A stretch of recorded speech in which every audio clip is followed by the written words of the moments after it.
ABP news आपको रखे आगे।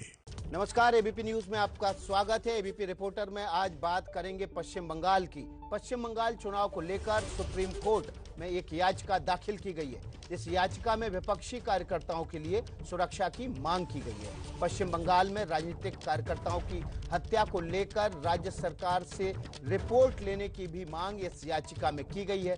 साथ ही याचिका में अर्धसैनिक बलों की नियुक्ति, फर्जी मतदाताओं के नाम लिस्ट से हटाने की मांग भी इसमें शामिल है। आपको इस वक्त की बड़ी जानकारी हम दे रहे हैं। इस वक्त की बड़ी खबर है, सुप्रीम कोर्ट में पश्चिम बंगाल चुनाव को लेकर एक याचिका दाखिल की गई है, जिसमें विपक्षी नेताओं की सुरक्षा को लेकर सुरक्षा की व्यवस्था करने की मांग सुप्रीम कोर्ट से की गई है। इसके अलावा ये भी मांग की गई है कि पैरामिलिट्री फोर्सेस की तैनाती राज्य में चुनाव के मद्देनजर की जाए। इसके अलावा फर्जी मतदाताओं का नाम भी मतदाता सूची से हटाने की मांग इस याचिका में की गई है। विपक्षी कार्यकर्ताओं की सुरक्षा की मांग है याचिका में। राजनीतिक हत्या को लेकर राज्य सरकार से रिपोर्ट लेने की भी मांग की गई है। राज्य में अर्धसैनिक बलों की तैनाती करने की मांग याचिका में की गई है। राजनीतिक हत्याओं पर खासतौर पर सुप्रीम कोर्ट से मांग की गई है कि वो राज्य सरकार से इस बारे में रिपोर्ट तलब करे। आपको बता दें, बीजेपी लगातार अपने कार्यकर्ताओं की हत्या की बात और राज्य सरकार टीएमसी कार्यकर्ताओं पर आरोप लगाती रही है। इस याचिका में ऐसी राजनीतिक हत्याओं पर राज्य सरकार से रिपोर्ट तलब करने की मांग की गई है। फर्जी मतदाताओं के नाम भी वोटर लिस्ट से हटाने की मांग इस याचिका में की गई है। हमारे साथ हमारे संवाददाता निपुण सहगल हमारे साथ जुड़ गए सुप्रीम कोर्ट की इस याचिका पर। निपुण, क्या अपडेट है इस याचिका को इसमें कई पॉइंट्स हैं, 3-4 मांगे याचिका में की गई हैं। ये याचिका पर सुनवाई कब होगी सुप्रीम कोर्ट में? देखिए, ये याचिका आज ही दाखिल हुई है, तो इसमें अभी ये नहीं बताया जा सकता कि सुनवाई कब होगी। 4 जनवरी को सुप्रीम कोर्ट दोबारा खुल रहा है। अभी जाड़े की छुट्टियां चल रही है, उसके बाद ये सुनवाई हो सकती है, क्योंकि इस याचिका में ये भी मांग की गई है कि मामले को आपात स्थिति में बिल्कुल जल्द से जल्द सुना जाए, क्योंकि चुनाव पश्चिम बंगाल में सिर पर आ गए हैं। जी निपुण, तो इसमें महत्वपूर्ण जो पॉइंट्स हैं वो क्या क्या हैं? सुरक्षा के अलावा, विपक्षी नेताओं की सुरक्षा के अलावा किन किन मुद्दों की, किन किन बातों की मांग इस याचिका में की गई है? देखिए विकास, इसमें सबसे अहम मांग जो है वो यही है कि सुरक्षा मिले। जितने भी विपक्षी कार्यकर्ता हैं उनको सुरक्षा मिले, क्योंकि पश्चिम बंगाल की स्थिति को अनसेफ बताया गया है। दूसरी मांग ये की गई है कि 300 करीब कार्यकर्ता हैं बीजेपी के, जिनका हवाला दिया गया है कि उनकी हत्या हुई है पिछले साल 1.5 साल के भीतर। उस पर रिपोर्ट ली जाए राज्य सरकार से, पूछा जाए कि ऐसी स्थिति क्यों है। फर्जी मतदाताओं की शिकायत की गई है इसमें कि फर्जी मतदाता बहुत बना रखे हैं सत्ताधारी पार्टी ने, उनको हटाने का निर्देश दिया जाए चुनाव आयोग को। अर्धसैनिक बलों की नियुक्ति जल्दी कर दी जाए राज्य में, क्योंकि वहां की स्थितियां बेकाबू हैं। तो ये तमाम बातें हैं। सीबीआई जांच की भी मांग की गई है तमाम हत्याओं की, लेकिन ये बहुत वाइड मांगे हैं विकास। हमारे दर्शकों को ये जरूर समझना पड़ेगा कि इनमें से कई मांगे तो ऐसी हैं कि अर्धसैनिक बलों की नियुक्ति हो, चुनाव आयोग खुद ही करता है। फर्जी वोटर हटाए जाए, चुनाव आयोग खुद ही करता है। 300 हत्याओं पर रिपोर्ट मांगी गई है। 300 हत्याओं पर रिपोर्ट नहीं हो सकती, किसी स्पेसिफिक घटना का हवाला देना चाहिए था। तो ये याचिका बड़ी एम्बिगुअस है, बहुत वाइड है, बहुत सारी चीजें मांगी गई हैं, लेकिन निश्चित रूप से एक अहम मसले को उठाया गया है।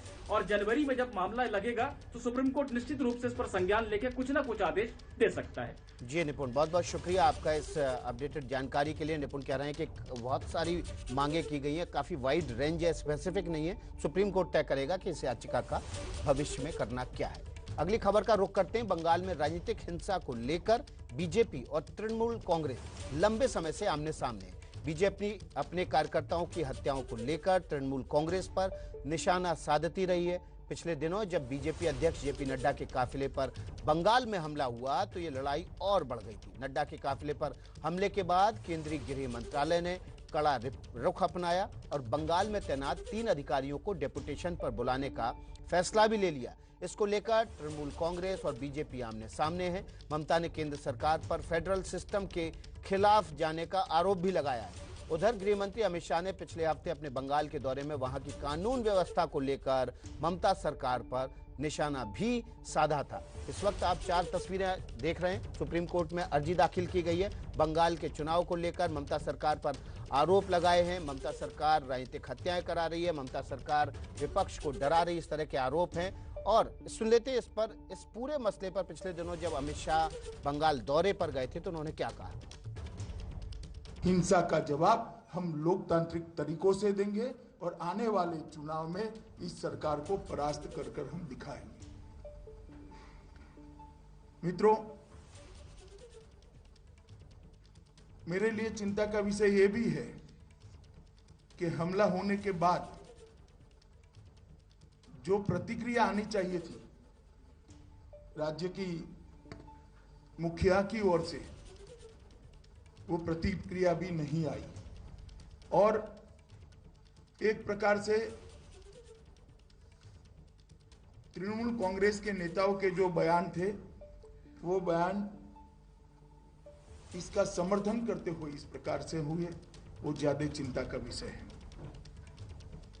जहां तक बंगाल का सवाल है, बंगाल के अंदर पहले कई बार मैंने कहा है, मैं आज इसकी डिटेल में नहीं जाऊंगा, परंतु मैं उल्लेख इसका जरूर करना चाहता हूं कि राजनीतिक हिंसा चरम सीमा पर है। 300 से ज्यादा भारतीय जनता पार्टी के कार्यकर्ताओं की हत्या कर दी है और उसकी जांच में तनिक भर भी 1 इंच भी प्रोग्रेस कहीं पर दिखाई नहीं पड़ता है। तो उधर अमित शाह के बंगाल मिशन के बाद अब पीएम मोदी भी मैदान में उतर गए। कल पीएम मोदी शांति निकेतन के शताब्दी समारोह को वीडियो कॉन्फ्रेंसिंग के जरिए संबोधित करेंगे। आपको बता दें, विश्व भारती विश्वविद्यालय के 100 साल पूरे हो रहे हैं कल।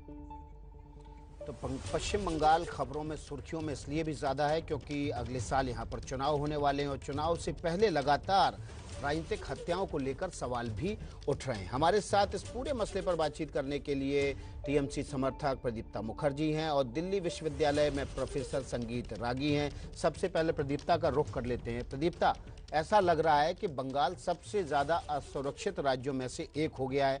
रोज वहां हत्याएं हो रही हैं। कल अशोक सरकार नाम के एक बीजेपी कार्यकर्ता की भी हत्या हो गई। सुप्रीम कोर्ट में पीआईएल की गई है कि राजनीतिक कार्यकर्ताओं को वहां पर सुरक्षा दी जाए, वहां पर अर्धसैनिक बल अभी से लगा दिए जाएं।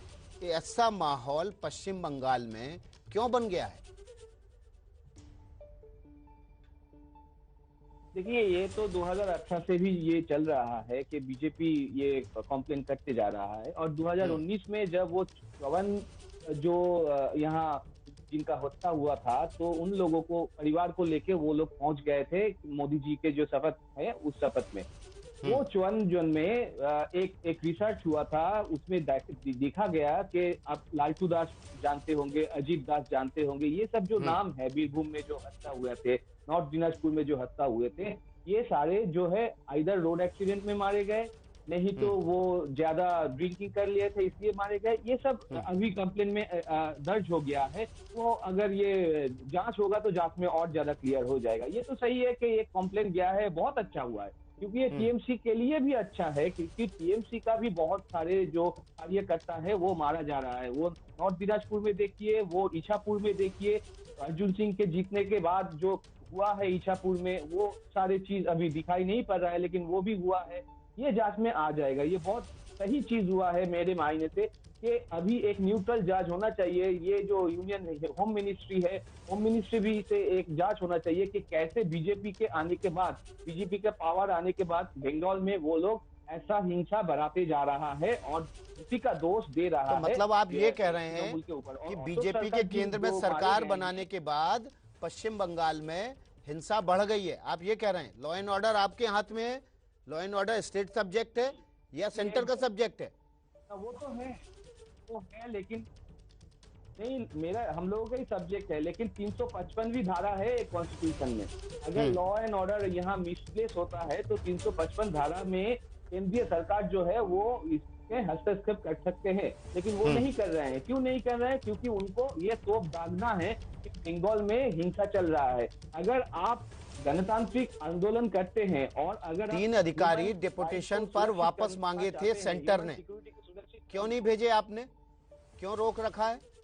हाँ, वो तो आप जानते ही, आप रूल जानते हैं ये प्रैक्टिस था क्या? कॉन्स्टिट्यूशन में लिखा गया है और कॉन्स्टिट्यूशन का प्रैक्टिस है, ये डेमोक्रेटिक वैल्यू के विरुद्ध है, ये आप जानते हैं। और ये बहुत सारे जो कॉन्स्टिट्यूशनल एक्सपर्ट है उनमें भी दिमत हो गया है। अगर ये सहमत होते तब तो ये बोल सकते थे। क्यों अभी वो चुप है, क्यों वो सुप्रीम कोर्ट में नहीं गए हैं, ये भी तो बताना चाहिए था। जब राज्यपाल ने एक अभियोग किया था, उस अभियोग को लेकर कल्याण बनर्जी एक सांसद थे, वो भी अभियोग किया था। तो राज्यपाल के अगेंस्ट में, होम मिनिस्टर के अगेंस्ट में ऐसा जो डाला गया अभियोग, जो कल्याण बनर्जी ने डाला गया था अभी 2 वीक पहले, तो उसके विरुद्ध क्यों होम मिनिस्ट्री से कोई केस नहीं हुआ? ठीक है, संगीत रागी हमारे साथ हैं। संगीत रागी, सेंटर में गवर्नमेंट आने के बाद बीजेपी की बंगाल में हिंसा बढ़ गई है और 355 का इस्तेमाल कर लीजिए आप। टीएमसी समर्थक है, कह रहे हैं, क्यों नहीं करते? देखिए सबसे पहले तो मैं प्रदीप्त जी को मैं करेक्ट कर दूं। 355 धारा के अंतर्गत आप केंद्र सरकार जो है राज्य सरकार को चेतावनी दे सकती है, सीधे हस्तक्षेप नहीं कर सकती है। एक दूसरी बात, अभी उन्होंने एक चीज कहा कि एक मिनट, मैंने हस्तक्षेप नहीं किया था। एक मिनट रुक जाइए। दूसरी बात जो कहा गया कि ये संविधान के अंदर ऐसा लिखा हुआ है, ये संवैधानिक प्रावधानों के अनुसार केंद्र और राज्य के संबंध तो हैं, लेकिन अखिल भारतीय अधिकारियों के ये डेपुटेशन का मामला जो है वो संविधान तय नहीं करता है। दूसरी बात, तीसरी बात मेरा कहना था, अब जाते हैं बंगाल के राजनीतिक हत्या पर। देखिए वामपंथ लोकतांत्रिक, और एक और बात करते हैं, वामपंथ और इस्लाम दोनों लोकतांत्रिक और संवैधानिक प्रक्रिया का और संवैधानिक फ्रेमवर्क का उपयोग अपनी आइडियोलॉजी के विस्तार के लिए करते हैं, लेकिन जब ये स्वयं सत्ता में आ जाते हैं तो आप देखेंगे जहां जहां वामपंथ है वहां लोकतंत्र नहीं है, जहां जहां इस्लाम प्रिडोमिनेंट है वहां पर लोकतंत्र नहीं है। हत्या और टोटलिटेरियन स्टेट डेवलप करना ये उनकी संस्कृति का हिस्सा है। 34 साल तक वामपंथ ने राजनीतिक हत्या की संस्कृति को जन्म दिया और उसको पाला पोसा बढ़ाया। नतीजा है कि आपने पता होगा आपको 70 के दशक में सेन ब्रदर्स हुआ करते थे, ऐसा टेरर फैलाया उस घटना ने कि 2 बेटों को मार करके उनकी जिंदा मां को उनके सामने उनको खून पीने के लिए बाध्य किया सीपीएम के कार्यकर्ताओं ने। नतीजा ये था कि लोग बूथों तक जाने से भय खाते थे, गांव के गांव खाली करवा दिया जाता था इलेक्शन के दरमियान। ये सब हम लोग बंगाल के बारे में जानते हैं अच्छी तरह से। दुर्भाग्य है कि ममता दीदी जो हैं वो इसी के खिलाफ उठ करके खड़ी हुई थी, लेकिन जब सत्ता आई तो उनके साथ वामपंथ के काडर भी आए और साथ साथ जो इस्लामिस्ट थे, जो बांग्लादेशी थे, वो जो घुसपैठ करके जो वोट बैंक बने आ गए थे, उनको भी लगा कि हम ममता दी के साथ जाकर के अपनी चीजों को, अपने हितों को सुरक्षित कर सकते हैं, वो भी साथ आ गए। नतीजा ये हुआ कि हत्या की संस्कृति जो पहले थी वो आगे बरकरार रही और नतीजा आप जरा देखिए, किसी ने नहीं सोचा था बंगाल की धरती पर मालदा होगा, किसी ने नहीं सोचा था कि वसीर घाट होगा, एक हजारों की एक मुस्लिम मॉब जो है वो आ करके जो हिंदुओं की प्रॉपर्टी को जला दे, मार दे। किसी ने ये नहीं सोचा था नोआखाली बंगाल में हुआ था। संगीत रागी जी, उसके बाद आपका बहुत बहुत शुक्रिया, आपने विस्तार से जवाब दे दिया। संगीत रागी जी, आपने विस्तार से जवाब दे दिया। प्रदीप्ता जी, मेरे पास समय की कमी है, माफी चाहूंगा।